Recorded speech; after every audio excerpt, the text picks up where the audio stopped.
ഘോഷത്തിലാണ് ഇപ്പോൾ ഏകദേശം ശ്രീകൃഷ്ണ ജയന്തി ഘോഷയാത്രയുടെ ഒരു സമാപനത്തിലേക്ക് അടുത്തുകൊണ്ടിരിക്കുകയാണ്. സംസ്ഥാനത്തുടനീളം ശ്രീകൃഷ്ണ ജയന്തിയുടെ ആഘോഷ പരിപാടികൾ അല്ലെങ്കിൽ ഘോഷയാത്രകളെല്ലാം പുരോഗമിച്ചുകൊണ്ടിരിക്കുകയാണ്.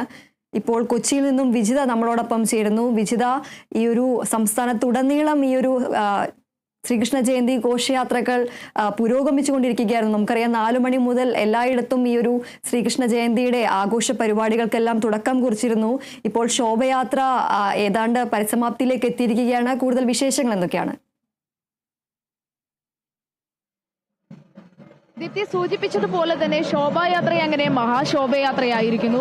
ജോസ് ജംഗ്ഷനിൽ നിന്നും ഒരുപാടിടങ്ങളിൽ നിന്ന് വന്ന ശോഭായാത്ര കൂടിച്ചേർന്ന് മഹാശോഭായാത്രയായി ഇപ്പോൾ എറണാകുളത്തപ്പന്റെ ചന്ദനവും കുങ്കുമവും എല്ലാം മണക്കുന്ന ഏറ്റവും മനോഹരമായ ദൈവികമായിട്ടുള്ള ആ എറണാകുളത്തപ്പന്റെ മണ്ണിലേക്ക് പ്രവേശിക്കുന്നതാണ് നമ്മൾ കണ്ടുകൊണ്ടിരിക്കുന്നത്.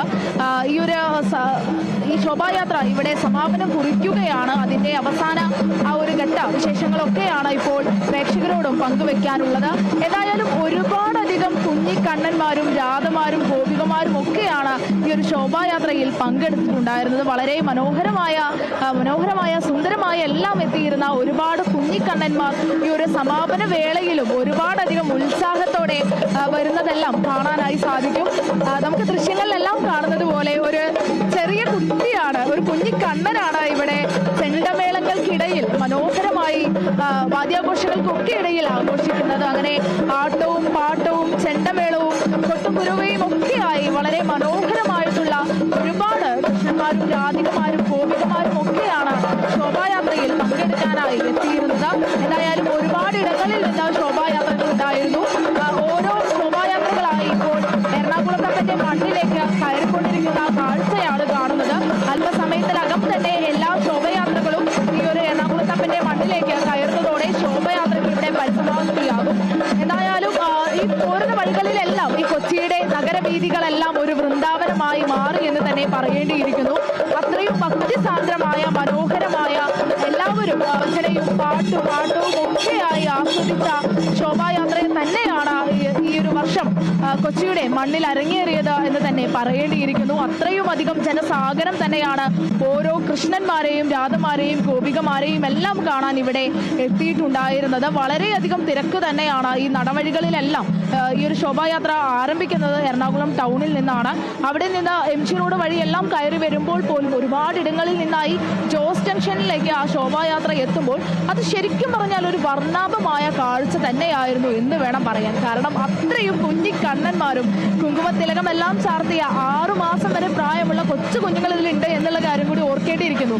അപ്പോൾ അത്രയും കുട്ടികൾ അമ്മയുടെ എല്ലാം തോളിൽ ഇരുന്നു കൊണ്ട് കൗതുകത്തോടെ എല്ലാവരെയും നോക്കുന്ന ആ കുഞ്ഞിക്കണ്ണുകളെല്ലാം ഇവിടെ വന്ന ഓരോ മനുഷ്യർക്കും അത്രയും കൗതുകം നിറഞ്ഞത് തന്നെയായിരുന്നു. അത്രയും കൗതുകത്തോടെയാണ് എല്ലാവരെയും കുഞ്ഞി കൃഷ്ണന്മാരെല്ലാം എല്ലാവരുടെയും മനസ്സിലേക്ക് ഇറങ്ങിയത് എന്നുള്ള കാര്യത്തിൽ സംശയമൊന്നുമില്ല. എന്തായാലും നമ്മളൊക്കെ കുട്ടിക്കാലം തൊട്ട് കള്ളക്കണ്ണൻ എന്ന് അത്രയും സ്വാതന്ത്ര്യത്തോടെ വിളിക്കാൻ വേറെ ഏത് ഭഗവാനെയാണ് അത്ര സ്വാതന്ത്ര്യമുള്ളത് എന്നുള്ളതാണ് മറ്റൊരു കാര്യം.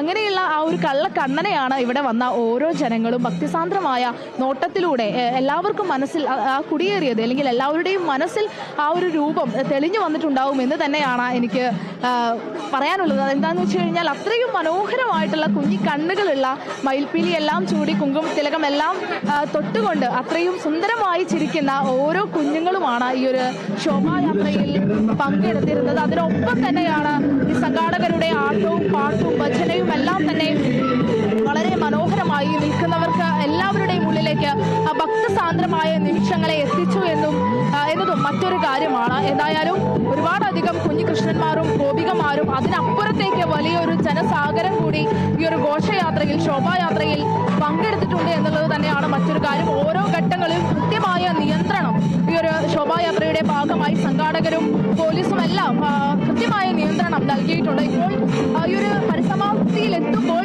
ഗോപികമാരുടെ നൃത്തമാണ് ഇവിടെ കണ്ടുകൊണ്ടിരിക്കുന്നത്. മനോഹരമായി നൃത്തം ചെയ്യുന്ന ഗോപികമാരെയാണ് ഇപ്പോൾ പ്രേക്ഷകർ കണ്ടുകൊണ്ടിരിക്കുന്നത്.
ഏതായാലും ദീപ്തി, മനോഹരമായി ഈ ശോഭായാത്ര അതിന്റെ അവസാനത്തിലേക്ക് അല്ലെങ്കിൽ ആ ഒരു പരിസമാപ്തിയിലേക്ക് എത്തിയിരിക്കുകയാണ്. ഓരോ ഭാഗങ്ങളിൽ നിന്നും വന്ന ഓരോ ഘോഷയാത്രകൾ എറണാകുളത്തപ്പന്റെ മണ്ണിലേക്ക് കയറിക്കൊണ്ടിരിക്കുന്ന ഒരു കാഴ്ചയാണ് കാണുന്നത്.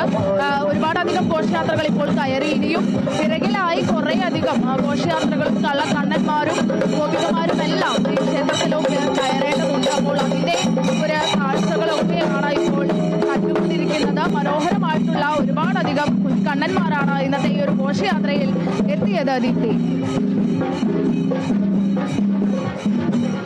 ഈ ഒരു ഘോഷയാത്ര, ഈ വർഷത്തെ ശ്രീകൃഷ്ണ ജയന്തി ഘോഷയാത്ര ഏകദേശം ഒരു പരിസമാപ്തിയിലേക്ക് എത്തിയിരിക്കുകയാണ്. ഈ ഒരു ഘോഷയാത്രയിൽ പങ്കെടുക്കുന്നതിൽ കൂടുതൽ ഈ ഒരു ഉണ്ണിക്കണ്ണന്മാരെയും രാധമാരെയും കാണുവാനായി തടിച്ചുകൂടിയിരിക്കുന്ന ആളുകളായിരിക്കും മിക്കവരും. അതുപോലെ തന്നെ ഇപ്പോൾ നമുക്ക് ദൃശ്യങ്ങളിൽ നിന്ന് വ്യക്തമാണ്, പല ഉണ്ണിക്കണ്ണന്മാരും രാധമാരെല്ലാം അമ്മമാരുടെ തോളിൽ ഒരു ക്ഷീണിച്ച് കിടക്കുന്ന ഒരു കാഴ്ചയെല്ലാം നമ്മൾ കണ്ടു. എന്നിരുന്നാലും അവരെല്ലാം ഈ ഒരു ഘോഷയാത്രയുടെ ഒരു ഭാഗമായി, അതിൽ തന്നെ ഈ ഒരു ഘോഷയാത്രയിൽ അത്രയും ഒരു ഊർജത്തോടു കൂടി തന്നെ ചുവടുവെക്കുന്നതെല്ലാം നമ്മൾ ദൃശ്യങ്ങളിൽ നിന്ന് കണ്ടതാണ്. ഏകദേശം ഇപ്പോൾ ഈ ഒരു ഘോഷയാത്ര പരിസമാപ്തിയിലേക്ക് എത്തിയിരിക്കുകയാണ്. ഇനിയിപ്പോൾ മറ്റു ചടങ്ങുകൾ എന്തെങ്കിലും ബാക്കിയുണ്ടോ? അത് സംബന്ധിച്ച കൂടുതൽ വിശദാംശങ്ങൾ എന്തൊക്കെയാണ്? ദീപ്തി, എന്തായാലും ഈ ഒരു ഘോഷയാത്ര, ശോഭായാത്ര എറണാകുളത്തപ്പന്റെ മണ്ണിലേക്ക് ഓരോ ഭാഗങ്ങളിൽ നിന്ന് വന്ന ഘോഷയാത്രകളുണ്ട്. അവരെല്ലാം എറണാകുളത്തപ്പന്റെ മണ്ണിലേക്ക്, ക്ഷേത്രത്തിലേക്ക് പ്രവേശിക്കും. അതിനുശേഷം കുഞ്ഞി കൃഷ്ണന്മാർ അമ്പലത്തിന് അകത്ത് പോയി തൊഴുതു വരികയാണ് ചെയ്യുന്നത്. എന്തായാലും ഇപ്പോൾ ഓരോരുത്തരായി അല്ലെങ്കിൽ ഓരോ ഭാഗങ്ങളിൽ നിന്ന് വന്ന കൂട്ടമായിട്ടാണ് ഈ ഒരു ഘോഷയാത്ര സംഘടിപ്പിച്ചിട്ടുള്ളത്. അവരെല്ലാം ഈ ഒരു ക്ഷേത്രത്തിലേക്ക് കയറുന്ന കാഴ്ചകളാണ് ഇപ്പോൾ കാണുന്നത്. ഇനി കുഞ്ഞിക്കണ്ണന്മാർ അമ്പലത്തിനകത്തേക്ക് പ്രവേശിക്കുന്നതാണ് ഇനി എന്ന് പറയുന്നത്. എന്തായാലും ഈ പറഞ്ഞതുപോലെ തന്നെ ഉത്സാഹമൊന്നും ഒട്ടും കുറഞ്ഞിട്ടില്ല എന്നുള്ളത് തന്നെയാണ്. കാരണം ഏകദേശം ഒരു 4 മണിയോട് കൂടിയാണ് ഈ കുട്ടികളെല്ലാം ഇത്രയും മേക്കപ്പ് എല്ലാം അല്ലെങ്കിൽ ഇത്രയും അലങ്കാരങ്ങളെല്ലാം സമയങ്ങളെല്ലാം ചെയ്ത് ഈ ഒരു എറണാകുളം ടൗണിലേക്ക് എത്തുന്നത്. നല്ല ചൂടുള്ള സമയമാണ്. ആ ഒരു സമയത്തും വളരെയധികം പുഞ്ചിരിച്ചുകൊണ്ട് അല്ലെങ്കിൽ എല്ലാവരോടും വളരെ നല്ല രീതിയിൽ സഹകരിച്ചുകൊണ്ട് തിരിച്ചുകൊണ്ട് നമ്മളൊക്കെ ക്യാമറയുമായിട്ട് ചെല്ലുമ്പോൾ ഭയങ്കര ഉത്സാഹമാണ് ഇവർക്ക്. അപ്പം അത്രയും ആഘോഷത്തോടെ തന്നെയാണ് അവിടെ നിന്നും ഇതിനൊരു തുടക്കം കുറിക്കുന്നത്. പിന്നീട് ഇത്ര ദൂരം നടന്നു വന്നവരുണ്ട്. കുഞ്ഞു പിള്ളേരൊക്കെ ഈ പറഞ്ഞതുപോലെ അച്ഛൻ്റെയും അമ്മയുടെയും ഒക്കെ തോളിലൊക്കെ ഇരുന്ന് വന്നവരുണ്ട്. ആദ്യമായിട്ട് ഈ ഒരു ശോഭായാത്രയിൽ പങ്കെടുക്കുന്നവരുണ്ട്. വർഷങ്ങളായിട്ട്, നേരത്തെ നമ്മളൊരു കുട്ടിയെ പരിചയപ്പെട്ടിരുന്നു, കൃഷ്ണനെ പരിചയപ്പെട്ടിരുന്നു. ആ കുഞ്ഞികൃഷ്ണൻ എന്ന് പറയുന്നത് 8 മാസം തൊട്ട് ഈ ഒരു ശോഭായാത്രയ്ക്ക് വേണ്ടി ചമയങ്ങളൊക്കെ അണിഞ്ഞു വരുന്ന കുട്ടിയാണ്. അപ്പോൾ ആ ഒരു സമയം തൊട്ട് വരുന്നവരുണ്ട്. അങ്ങനെ ഇതൊരു ആഘോഷമാക്കി അല്ലെങ്കിൽ ഭക്തിസാന്ദ്രമായി ഈ ഒരു ശോഭായാത്രയെ കാണുന്നവരുണ്ട്. അപ്പോൾ അവർക്കൊന്നും ഇതെന്ന് പറയുന്നത് ഒട്ടും അവിടെ ഉത്സാഹം കുറഞ്ഞിട്ടില്ല എന്നുള്ളത് തന്നെയാണ് മറ്റൊരു കാര്യം. ദീപ്തി നേരത്തെ പറഞ്ഞതുപോലെ തന്നെ ഈ റോഡരികിലൊക്കെ നിൽക്കുന്ന എല്ലാ സൈഡിലും, റോഡിന്റെ എല്ലാ വശങ്ങളിലും ഒരുപാടധികം ആളുകളാണ് ഇവരെ കാണാനായിട്ടെല്ലാം നിന്നിരുന്നത്. അപ്പോൾ ആ ഒരു കുഞ്ഞിക്കണ്ണന്മാരുടെ കളിയും ചിരിയും എല്ലാം കാണാൻ തന്നെയാണ്, ഒരുക്കങ്ങളും ഒക്കെ കാണാനാണ് ഇത്രയും ആളുകൾ തടിച്ചുകൂടി നിൽക്കുന്നതെല്ലാം നമ്മൾ കണ്ടതാണ്. അപ്പോൾ അവർക്കും ഈ പറഞ്ഞതുപോലെ അതൊരു കൗതുകമുള്ള കാഴ്ചയ്ക്ക് അപ്പുറം വളരെ സന്തോഷമുള്ള ഒരു കാര്യമാണ് അല്ലെ. ഇത്രയും മനോഹരമായിട്ട് സുന്ദരികളും സുന്ദരന്മാരുമായി രാധയും കൃഷ്ണനും നമ്മുടെ ഒക്കെ കഥകളിലും ഒക്കെ കേട്ടിട്ടുള്ള അല്ലെങ്കിൽ ആ ഒരു വിശ്വാസം, ഓരോരുത്തർക്കും ഓരോ ആ ഒരു വിശ്വാസമാണ്. ആ വിശ്വാസങ്ങളിലെല്ലാം പുരാണങ്ങളിലെല്ലാം പറഞ്ഞു കേട്ട കള്ളക്കണ്ണനെ നേരിട്ട് കാണാൻ ഇത്രയും പേര് വന്നു നിൽക്കുക, അവരെ കാണുക, കുഞ്ഞുങ്ങളെ കാണുക എന്ന് പറയുമ്പോൾ തന്നെ വളരെയധികം സന്തോഷമുള്ള ഒരു കാര്യം തന്നെയാണ്. അപ്പോൾ ഈ പറഞ്ഞതുപോലെ എല്ലാ വഴിയരികിലും ശരിക്കും ഒരു വൃന്ദാവനത്തിന്റെ പ്രതീതി തന്നെയായിരുന്നു. ഈ കുഞ്ഞുങ്ങൾ ഇത്രയും ആഘോഷത്തോടെ ഇത്രയും ആട്ടവും പാട്ടവും നൃത്തവും ഒക്കെ ആയി വരുന്ന സമയത്ത് അത് ശരിക്കും പറഞ്ഞു കഴിഞ്ഞാൽ ഒരു വൃന്ദാവനത്തിന്റെ പ്രതീതി തന്നെയായിരുന്നു എന്ന് പറയേണ്ടിയിരിക്കുന്നു. അത്രയും കുഞ്ഞു കണ്ണന്മാരാണ്, ചെറിയ കുട്ടികൾ. ഒരു വൃന്ദാവന പ്രതീതി തന്നെയായിരുന്നു ഈ ഒരു ഘോഷയാത്രയിൽ ഉടനീളം എന്ന് നമുക്ക് പറയാൻ സാധിക്കും. സംസ്ഥാനത്തുടനീളം ഈ ഒരു ശ്രീകൃഷ്ണ ജയന്തിയുടെ ആഘോഷങ്ങൾ ഏകദേശം ഒരു പരിസമാപ്തിയിലേക്ക് എത്തിയിരിക്കുകയാണ്. കൊച്ചിയിൽ നിന്നും വിജിതയാണ് വിശേഷങ്ങൾ പങ്കുവച്ചത്.